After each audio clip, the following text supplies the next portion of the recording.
स्वागत है आप सभी का वापस इस श्रृंखला में, जहां हम बात कर रहे हैं भारतीय क्रिकेट की कहानी की। 25 एपिसोड में 25 उन पलों की बात हो रही है जिनका इस देश के क्रिकेट को आगे बढ़ाने में बड़ा योगदान रहा। इस श्रृंखला के पहले 2 एपिसोड में हमने 2 जीतों की बात करी, एक टेस्ट क्रिकेट और एक दिवसीय क्रिकेट में। हालांकि इस एपिसोड में भी हम एक जीत की बात करेंगे, लेकिन आज जिस जीत की बात होगी वो थोड़ी अलग है। पर वो जीत सिर्फ मैदान पर नहीं आई और उसको हासिल करने में कई साल बीत गए। वैसे तो इस जीत में कई लोगों का हाथ रहा, पर 2 नाम जो बार बार उभर के आते हैं। ताज्जुब की बात यह है कि उन्होंने अपना टेस्ट डेब्यू साथ में किया था और शायद ही तब किसी ने सोचा होगा कि ये दोनों साथ में मिलके कहीं ना कहीं भारतीय क्रिकेट की तकदीर बदल देंगे। ऐसे में आप में से कुछ लोग अगर लॉर्ड्स 1996 के बारे में सोचने लगे हैं तो जरा वापस आ जाइए, क्योंकि आज जिस जोड़ी की बात हम करने वाले हैं उन्होंने टेस्ट क्रिकेट में लॉर्ड्स में नहीं बल्कि वहां से कई दूर लखनऊ में शुरुआत करी थी। किस शुरुआत और किस जोड़ी की बात कर रहा हूं बताता हूं।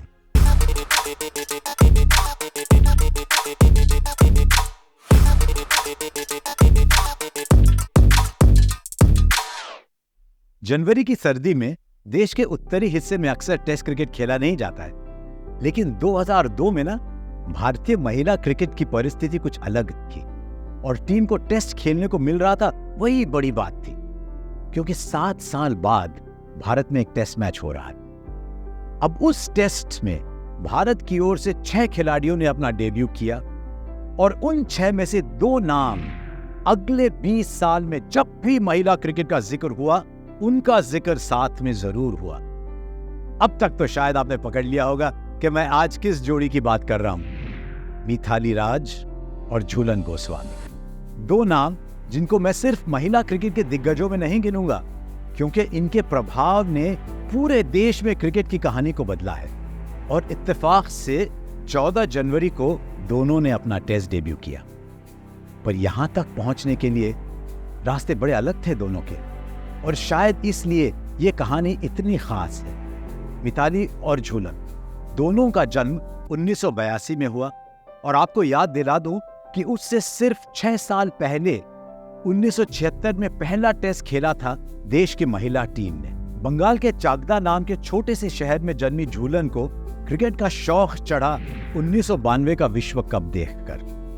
कुछ ही दिनों में ये लड़की, जिसका कद अपने उम्र के लड़कों से थोड़ा ज्यादा था, चाकदा के गलियों में रनअप के साथ गेंदबाजी करने लगी।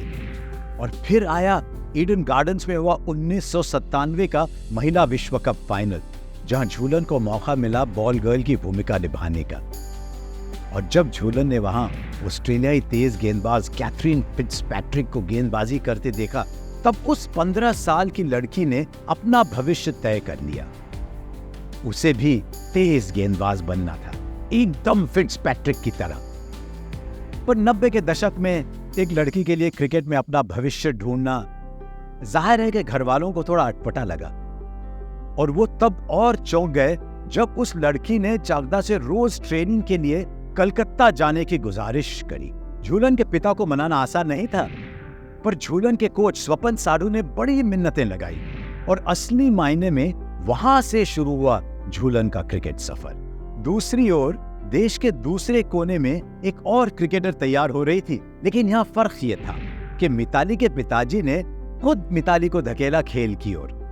दरअसल इंडियन एयरफोर्स में सार्जेंट रह चुके दोराईराज देश के कई माँ बाप की तरह अपने बच्चों को बचपन से ही अनुशासित बनाना चाहते थे, और उसी को चलते 5 साल की छोटी मिताली को सुबह सुबह उठाकर भेज दिया जाता भाई मिथुन के साथ एकेडमी में, जहां वो क्रिकेट सीख रहा था।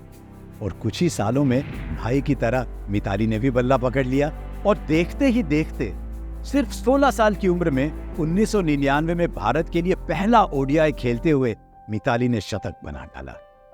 3 साल बाद सिर्फ 19 साल की उम्र में मिताली ने टेस्ट में दोहरा शतक भी जड़ा। और ये तो सिर्फ शुरुआत थी, क्योंकि बात चाहे मिताली की हो या झूलन की, दोनों ने अपने 2 दशक से लंबे चलने वाले करियर में कई रिकॉर्ड बनाए और तोड़े। और आपको बता दूं कि कि मिताली से पहले किसी भी महिला क्रिकेटर का करियर 20 साल लंबा नहीं रहा था। मिताली वो पहली ऐसी क्रिकेटर थी और कुछ सालों बाद झूलन भी इस सूची में शामिल हुई। और अगर दोनों की महानता की बात करें तो आप आंकड़े एक बार देख लीजिए। सबसे ज्यादा ओडीआई मैचेस मिताली राज, उस लिस्ट में दूसरा नाम झूलन गोस्वामी।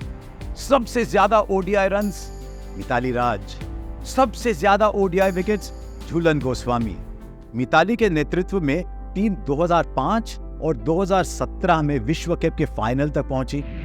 झूलन, जिन्होंने 2007 में ICC women's cricketer of the year award जीता था, उनको उनके आखिरी मैच में इंग्लैंड के खिलाड़ियों ने बड़ा जबरदस्त गार्ड ऑफ ऑनर दिया। ये आंकड़े, ये सम्मान इसलिए और खास हो जाते हैं क्योंकि जिस दौर में इन दोनों ने क्रिकेट खेलना शुरू किया, उस दौर में महिला क्रिकेट की लड़ाइयां सिर्फ मैदान पर ही नहीं लड़ी जा रही थी, बल्कि बड़ी लड़ाइयां मैदान से बाहर लड़ी जा रही थी। और वो लड़ाइयां थी देश में महिला क्रिकेट के सम्मान की, महिला क्रिकेट के पहचान की। 90 के दशक में जहां भारतीय क्रिकेट में पैसा आना शुरू हुआ और बड़े बड़े सुपरस्टार बनने लगे, वहीं महिला क्रिकेट में ना तो सुविधाएं थी ना ही पैसा। और अगले दशक में भी ज्यादा कुछ बदला नहीं, लेकिन उसी दशक में इन दो खिलाड़ियों ने बार बार महिला क्रिकेट को सुर्खियों में रखा, और वो भी अपने बेहतरीन प्रदर्शन से, और बार बार ये बता दिया कि क्यों महिला क्रिकेट को सम्मान और पहचान मिलनी चाहिए। वो कहते हैं ना, छोटे छोटे प्रयास ही बड़ा बदलाव लाते हैं। महिला क्रिकेट में भी कुछ ऐसा ही हुआ। वक्त लगा पर वक्त बदला, और 2022 में जिस साल मिताली और झूलन ने खेल को अलविदा कहा, उसी साल बीसीसीआई ने एक ऐतिहासिक निर्णय लिया और सेंट्रली कॉन्ट्रैक्टेड खिलाड़ियों को, चाहे वो महिला हो या पुरुष, समान वेतन यानी कि इक्वल पे देने की घोषणा करी। और फिर अगले साल से शुरू हुआ विमेंस प्रीमियर लीग, और अचानक से मानो विश्व में महिला क्रिकेट का रुख बदल गया। शायद ही किसी और जोड़ी ने अपने देश के क्रिकेट पर और यहाँ तक कि विश्व क्रिकेट पर इतना बड़ा छाप छोड़ा हो।